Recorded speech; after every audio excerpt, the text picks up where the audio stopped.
नमस्कार, live India में आपका स्वागत है। मैं सम्राट। प्रधानमंत्री नरेंद्र मोदी ने भारतीय मौसम विज्ञान विभाग के 150वें स्थापना दिवस के समारोह में भाग लिए और मिशन मौसम का शुभारंभ किया। प्रधानमंत्री नरेंद्र मोदी ने कहा कि आज सूर्य धनु से मकर संक्रांति में प्रवेश करते हैं। सूर्य धीरे धीरे उत्तर की ओर स्थानांतरित होता है। उन्होंने कहा कि हमारे यहाँ भारतीय परंपरा में इसका उत्तरायण कहा जाता है इसको, और ये खेती बाड़ी के लिए तैयारियां शुरू हो जाती है इस दौरान। और इसलिए ये दिन भारतीय परंपरा में इतना अहम माना जाता है कि उत्तर से दक्षिण, पूर्व से पश्चिम भिन्न भिन्न सांस्कृतिक रंगों में इसे मनाया जाता है। उन्होंने कहा है कि मैं इस अवसर पर सभी देशवासियों को मकर संक्रांति के साथ जुड़े अनेक पर्वों की भी बहुत बहुत बधाई देता हूँ।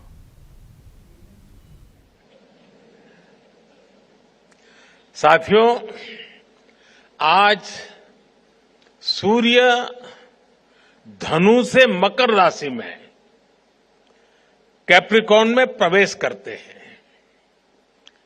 सूर्य धीरे धीरे उत्तर की ओर नॉर्थवर्ड शिफ्ट होता है। हमारे यहां भारतीय परंपरा में इसे उत्तरायण कहा जाता है। नॉर्दर्न हेमिस्फीयर में हम धीरे धीरे बढ़ती हुई सनलाइट को महसूस करने लगते हैं। खेतीबाड़ी के लिए, फार्मिंग के लिए तैयारियां शुरू हो जाती हैं और इसलिए ये दिन भारतीय परंपरा में इतना अहम माना गया है। उत्तर से दक्षिण, पूरब से पश्चिम, भिन्न भिन्न सांस्कृतिक रंगों में इसे सेलिब्रेट किया जाता है। मैं इस अवसर पर सभी देशवासियों को मकर संक्रांति के साथ जुड़े अनेक विविध पर्वों की भी बहुत बहुत बधाई देता हूं। वहीं प्रधानमंत्री नरेंद्र मोदी ने भारतीय मौसम विज्ञान विभाग के 150वें स्थापना दिवस समारोह को संबोधित करते हुए कहा कि किसी भी देश के वैज्ञानिक संस्थानों की प्रगति विज्ञान के प्रति उसकी जागरूकता को दिखाती है। साथियों, किसी भी देश के वैज्ञानिक संस्थानों की प्रगति साइंस के प्रति उसकी जागरूकता को दिखाती है। वैज्ञानिक संस्थाओं में रिसर्च और इनोवेशन नए भारत के टेम्परामेंट का हिस्सा है। इसलिए पिछले 10 वर्षों में आईएमडी के इंफ्रास्ट्रक्चर और टेक्नोलॉजी का भी अभूतपूर्व विस्तार हुआ है। Doppler weather radar, automatic weather stations, runway weather monitoring systems, district wise rainfall monitoring stations, ऐसे अनेक आधुनिक इंफ्रास्ट्रक्चर की संख्या में कई गुना का इजाफा हुआ है। इन्हें अपग्रेड भी किया गया है।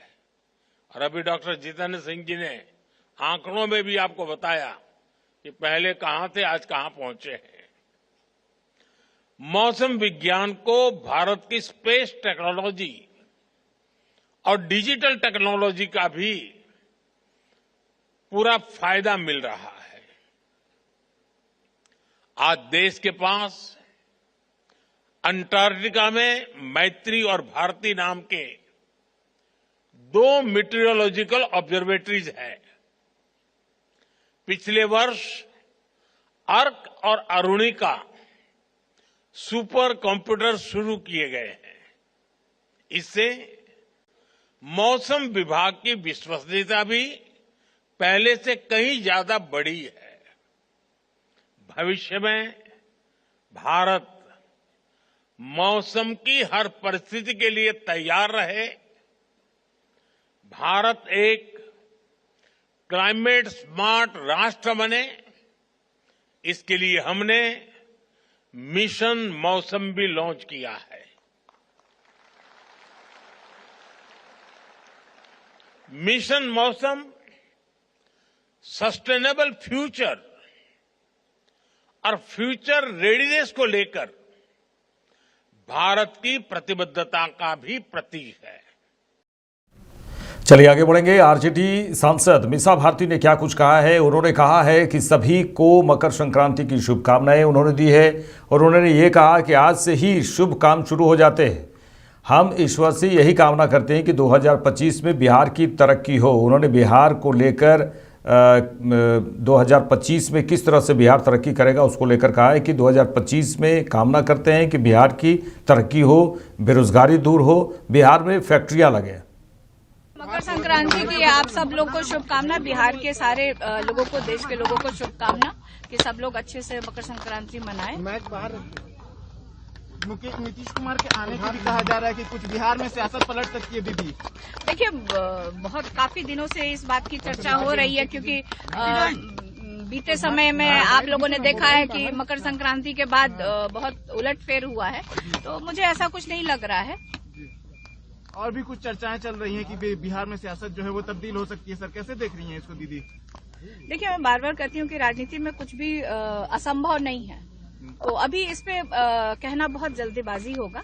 देखते हैं, आज के बाद से ही शुभ कार्य स्टार्ट होता है।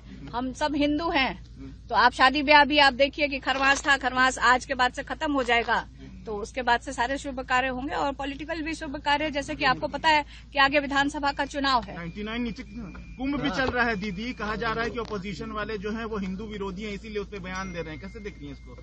नहीं, क्यों दे रहे हैं? जो लोग भी हैं, आज हम लोग भी सब लोग गंगा जल नहाने के बाद गंगा जल का छिड़काव किया है। हम लोग से संभव नहीं है क्योंकि कुंभ जाना, इतनी भारी संख्या में पूरे देश से लोग आते हैं। सिर्फ देश से ही नहीं, विदेशों से भी लोग आते हैं कुंभ स्नान के लिए। तो मतलब किस तरह के बयान?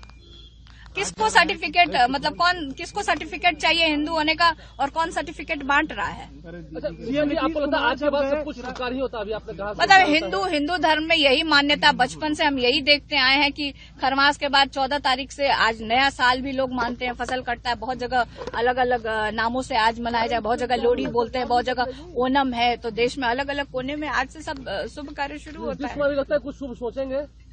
यात्रा पे निकले हैं, आकलन कर रहे हैं, अब देखते हैं क्या निकल के आता है उनके पास। आपकी आवाज हुई, अच्छे भोज की व्यवस्था की जाती है। इस साल भी लालू जी है। नहीं, हमेशा जैसे हमारे राष्ट्रीय अध्यक्ष आदरणीय लालू प्रसाद यादव जी प्रत्येक वर्ष मकर संक्रांति के मौके पे दही चूड़ा सभी दल के लोगों को, चाहे जो लोग भी आते हैं, सब लोग को खिलाते हैं और ये अच्छी एक शुरुआत है। इस साल क्या उम्मीद करते हैं? 2025 में आप क्या मांग रही हैं आज नए साल? देखिए, 2025 में हम ईश्वर से और यही मांगेंगे कि बिहार की तरक्की हो, जो बिहार में बेरोजगारी है वो दूर हो, युवाओं को रोजगार मिले, बिहार में फैक्ट्रियां लगे, महिलाओं को महंगाई से निजात मिले।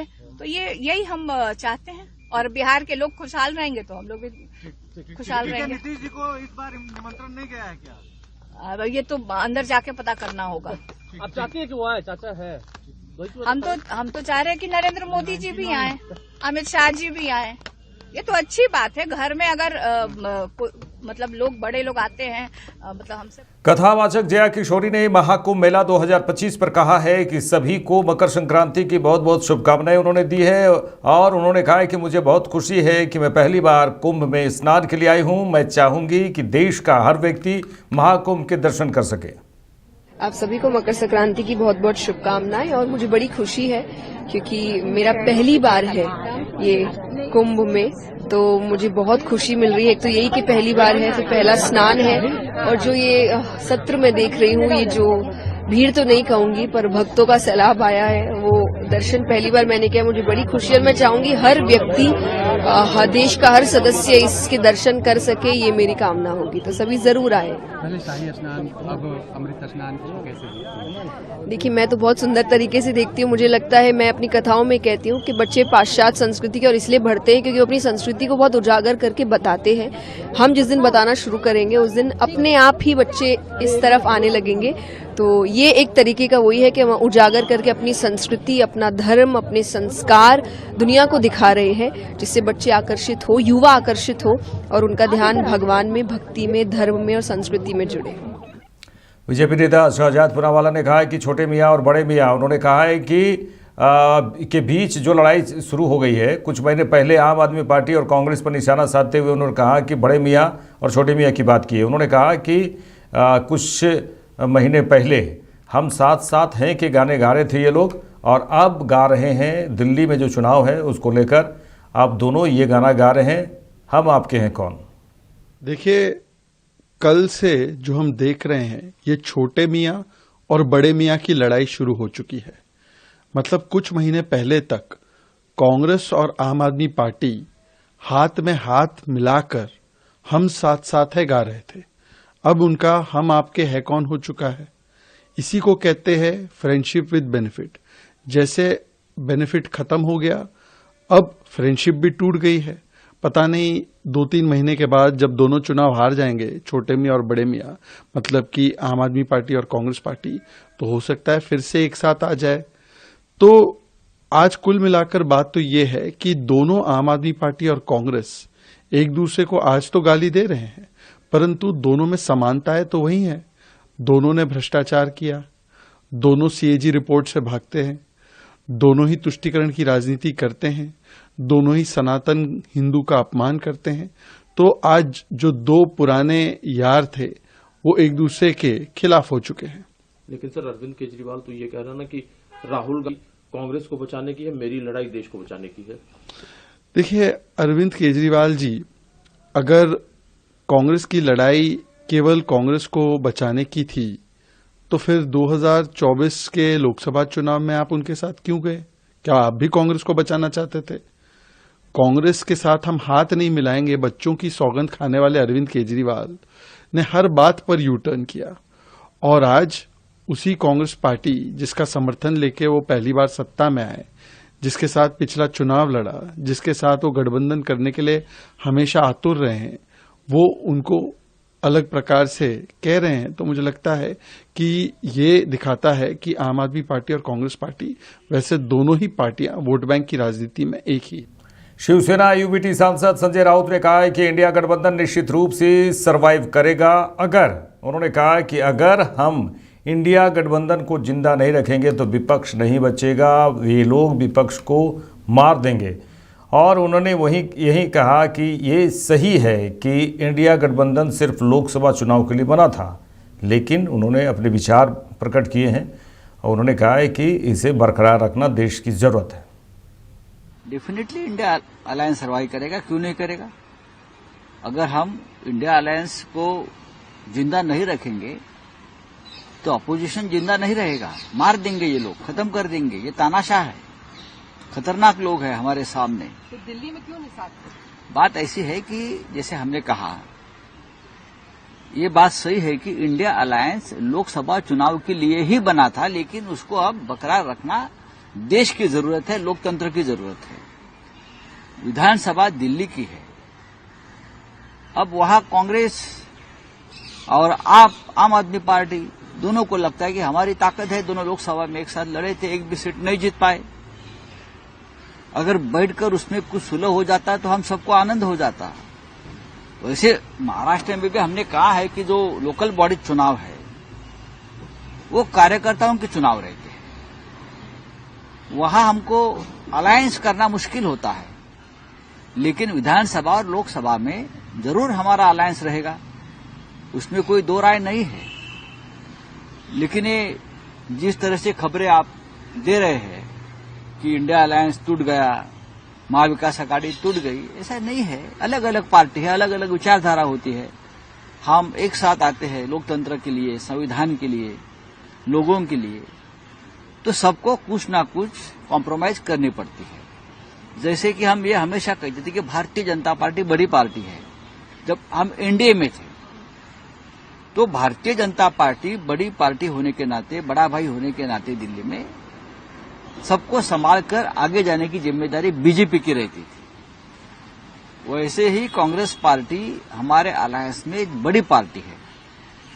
अगर कांग्रेस बड़ी पार्टी है, कांग्रेस एक राष्ट्रीय पार्टी है, नेशनल पार्टी है, एक इतिहास है उनका, तो हम सबको एक साथ लेकर लीडरशिप करने की जिम्मेदारी कांग्रेस पार्टी की ही होनी चाहिए। ये हमारी हमेशा राय रही, उद्धव ठाकरे साहब की भी राय रही। और डायलॉग होना चाहिए हमेशा। अगर डायलॉग नहीं होगा तो कौन सी भी युति, अलायंस, फ्रंट, हाँ, ये ज्यादा दिन तक सर्वाइव नहीं करते। बोलिए। प्रयागराज में मकर संक्रांति के अवसर पर त्रिवेणी संगम पर अमृत स्नान करने के लिए बड़ी संख्या में श्रद्धालु और विभिन्न अखाड़ों के साधु पहुंचे और लगातार वहां पर पहुंच रहे हैं। महाकुंभ में मकर संक्रांति पर मंगलवार की बात करें तो मंगलवार को सुबह से अखाड़ों के साधु संतों का अमृत स्नान जारी रहा। इस बीच सुबह 10 बजे तक 1,38,00,000 श्रद्धालुओं ने संगम में आस्था की डुबकी लगाई। मेला प्रशासन ने यह जानकारी दी। अखाड़ों के अमृत स्नान में सबसे पहले श्री पंचायती अखाड़ा महानिर्वाणी और श्री शंभू पंचायती अटल अखाड़ा के साधु संतों ने हर हर महादेव के घोष के साथ संगम पर अमृत स्नान किया। अमृत स्नान के उपरांत महानिर्वाणी अखाड़े के महामंडलेश्वर चेतन गिरी जी महाराज ने कहा कि हर 12 साल में पूर्ण कुंभ प्रयागराज में होता है और 12 पूर्ण कुंभ होने पर 144 साल बाद यह महाकुंभ आता है। उन्होंने कहा कि यह बहुत ही प्रभावशाली है और लोगों को महाकुंभ में स्नान का अवसर इस दौरान मिलता है। इस पर हम प्रशासन को बहुत बहुत धन्यवाद कहना चाहेंगे, क्योंकि इतनी भीड़ होने के बाद भी प्रशासन ने इतनी अच्छे से व्यवस्था रखी हुई है, किसी को कोई तरह की दिक्कत नहीं हो रही है और साफ सफाई का भी बहुत ध्यान रखा गया। और इसमें पर्यटकों का भी बहुत बहुत धन्यवाद कि उन्होंने भी साफ सफाई को मेंटेन कर रखा है। तो बहुत भीड़ है, मतलब अनगिनत है। सरकार द्वारा कुछ वर्षा भी किया जा रहा है हेलीकॉप्टर से। जी बिल्कुल अच्छा लग रहा है उसके। आज संगम में भी भीड़ काफी देखी जा रही है। हाँ, बिल्कुल, और हर तरफ चारों तरफ आपकी जहाँ तक निगाह जाए भीड़ ही भीड़ है। व्यवस्थाएं कैसी है? बहुत बढ़िया। कहाँ से आए आप? लखनऊ से आए हैं। क्या नाम है आपका? मोनी राणा। आप देख रहे हैं कि हमारी पंचायत श्री निरंजनी अखाड़े की इस छावनी में हमारी पूरी राजसी ठाठ बाट के द्वारा राजसी शाही स्नान की तैयारी हो रही है। और राजसी शाही स्नान देव दुर्लभ है, देवताओं को भी दुर्लभ है। आज इस अवसर पर ब्रह्म मुहूर्त में मकर संक्रांति है, सूर्य आज उत्तरायण होंगे और इस तिथि समय की प्रतीक्षा देश के सभी ऋषि मनीषी और ब्रह्म ऋषि करते हैं। पंचायती श्री निरंजनी अखाड़ा अपने सभी मंडलेश्वरों के साथ अखाड़ा प्रतिनिधित्व करता हुआ, आचार्य प्रतिनिधित्व करता हुआ अपने अखाड़ों के साथ स्नान करने के लिए निकल रहा है। भारतीय परंपरा में इस स्नान को लेकर के बड़ा कौतूहल रहता है, लोग बड़े आह्लादित भाव रखते हैं। शाही स्नान को, राजसी शाही स्नान को देखने के लिए देवता भी तरसते हैं, ऋषि भी तरसते हैं। इतिहास गवाह है कि आज के स्नान के समय में हिमालय से जो महात्मा हैं, हिमालय में जो तप करने वाले साधु हैं, वो सब के सब इस तीर्थराज प्रयाग में आते हैं और आज के समय में, आज के दिन आकर वो डुबकी लगाते हैं। क्योंकि परंपरा ऐसी रही है अनादिकाल से कुंभ की, महाकुंभ की, जो आदि जगत गुरु शंकराचार्य के द्वारा, मधुसूदनानंद सरस्वती जी के द्वारा, देश और परंपरा के बड़े साधु संत ऋषियों के द्वारा यह परंपरा स्थापित की गई है। और इस परंपरा में आज करीबन 3 से 4 करोड़ लोग डुबकी लगाएंगे। यह दुनिया का पहला महापर्व है जिसमें एक स्नान में 4 से 5 करोड़ लोग डुबकी लगाएंगे। और मैं तो सरकार को, उत्तर प्रदेश सरकार को मेरे अत्यंत प्रिय हैं आदरणीय योगी आदित्यनाथ जी, उत्तर प्रदेश मुख्यमंत्री, भारत की यशस्वी प्रधानमंत्री आदरणीय नरेंद्र मोदी जी परम धर्मात्मा है। दोनों सरकार, दोनों बधाई के पात्र हैं, दोनों बधाई के पात्र हैं। नालंदा में घोड़ों की परवरिश और घुड़दौड़ की परंपरा को आगे बढ़ाने में लोभी यादव का नाम प्रमुख है। उनके पास 2 प्रतिष्ठित नस्ल के घोड़े हैं। आप तस्वीरों में देखिए, राजा बाबू और तूफान ये नाम रखे गए हैं उनके। वे पिछले 5 सालों से घोड़ा प्रतियोगिता का आयोजन कर रहे हैं, जिसमें अलग अलग राज्यों के घुड़सवार भाग लेते हैं। इस साल भी 28 जनवरी को यह कार्यक्रम आयोजित किया जाएगा, जिसमें काफ़ी संख्या में लोग अपने अपने घोड़े लेकर पहुंचेंगे और इस प्रतियोगिता में शामिल होंगे। पूर्वज दादे से आ रहे हैं, पिताजी से भी आए, दादे से आ रहे हैं। और उसके बाद में घोड़ा रखे के शौक है तो सब दिन घोड़े रहिए गया, जब बाल बच्चा भी रखे रहा है। इस वजह से सोचते हैं कि सब दिन ये कमाइए रहा नाम के, इसी नामे के लिए कोई काम करिए रहा, केवल नाम के लिए। पैसा तो कमाना कुछ बड़ी बात है। आपका बच्चा कह रहे थे कि 8 जिला के मालिक, 8 जिला के मालिक है।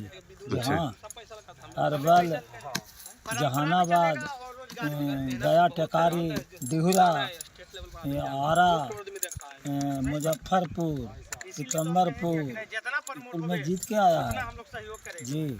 ऐसी बात नहीं कि खाली है, वो सील भी घर पर। आप यहाँ भी रेस करवाते हैं? आप लोग अपने भी रेस करवाते हैं, बिहार से अपने रेस करवाते हैं। हाँ। क्या नाम हुआ आपका? हमारे बच्चा हुआ लोग ही जाने।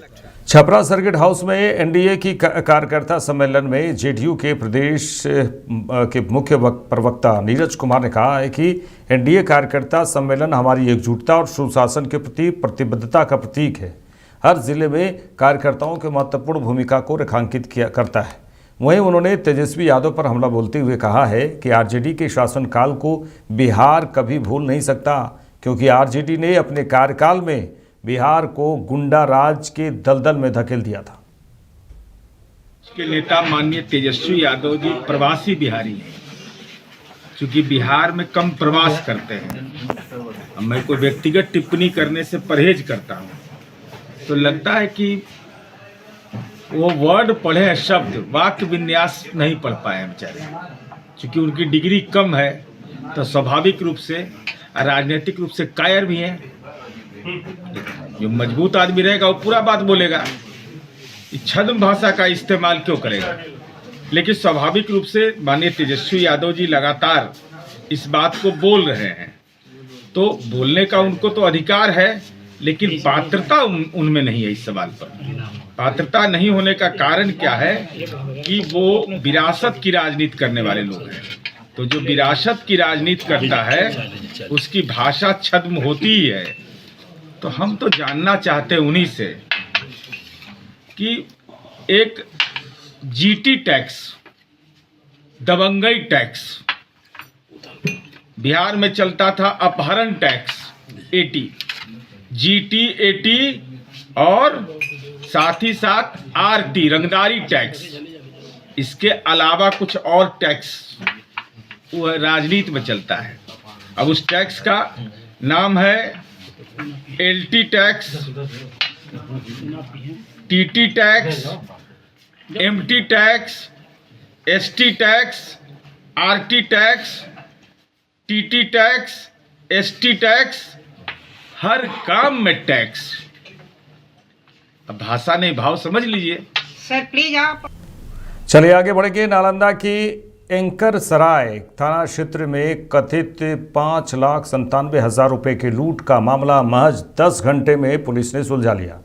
हिलसा डीएसपी 2 गोपाल कृष्ण ने बताया कि स्पंदना स्मृति फाइनेंशियल लिमिटेड में कार्यरत 23 वर्षीय कैशियर रोशन कुमार ने पुलिस को बताया था कि 3 अज्ञात बाइक सवारों ने उनसे पैसों से भरे बैग छीन लिए। जब वह रुपयों से भरा जो बैग लेकर एसबीआई एंकर गराज सराय में जमा करने जा रहे थे, लेकिन पुलिस की त्वरित कार्रवाई और सीसीटीवी फुटेज की जांच में कैशियर के बयान में विसंगतियां पाई गई, कुछ गड़बड़ियां पाई गई और उसके बाद गहन पूछताछ पुलिस ने गहन पूछताछ की और रोशन कुमार ने स्वीकार किया कि उन्होंने ऑनलाइन गेमिंग में काफ़ी पैसे हार जाने के कारण यह कहानी गढ़ी। मानसिक तनाव में आकर उन्होंने लूट की झूठी कहानी बनाई। पुलिस ने उनके पास से 5,37,000 रुपये बरामद कर लिए हैं।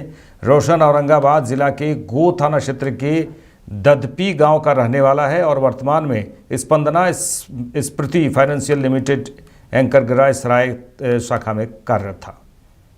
दिनांक 13/1/2025 को एंकर सराय थाना को एक सूचना प्राप्त हुई। यह सूचना ब्रांच मैनेजर जो है स्पंदना स्फूर्ति फाइनेंशियल लिमिटेड के एंकर सराय के, उन्होंने ये सूचना दी। इस सूचना के अनुसार स्पंदना स्फूर्ति फाइनेंशियल लिमिटेड के जो कैशियर हैं रोशन कुमार, वह सुबह करीब 10 बजे कुछ 5,97,060 रुपये का एक झोला लेकर जा रहे थे।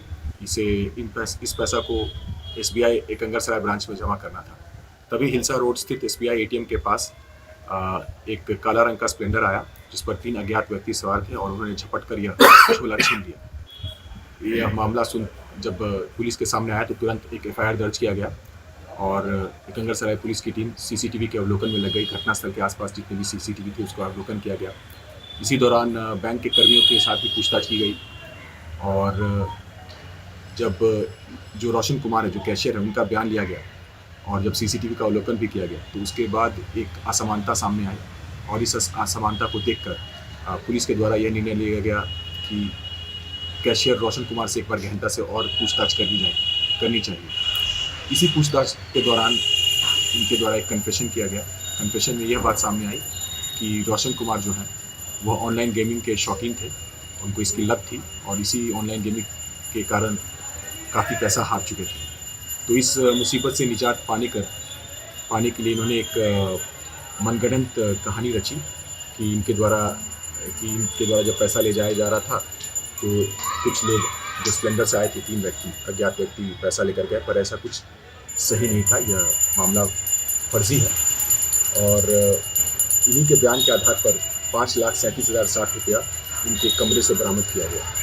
तो कुल मिलाकर यह है कि यह एक फर्जी छिनतई का मामला है और कैशियर जो रोशन कुमार, उनको गिरफ्तार कर लिया गया है और अग्रिम कार्रवाई की जा रही है। यह मामले का उद्भेदन कुल 10 घंटे में एकंगरसराय पुलिस द्वारा कर दिया गया।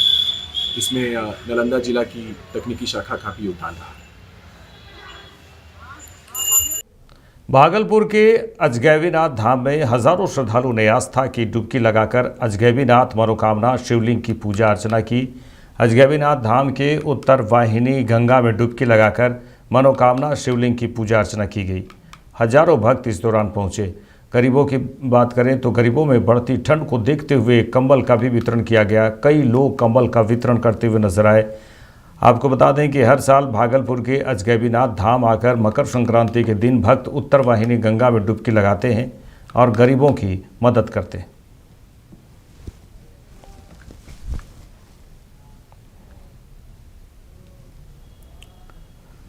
मेरे साथ इस बुलेटिन में इतना ही। देश दुनिया की तमाम खबरों के लिए देखते रहिए लाइव इंडिया। नमस्कार।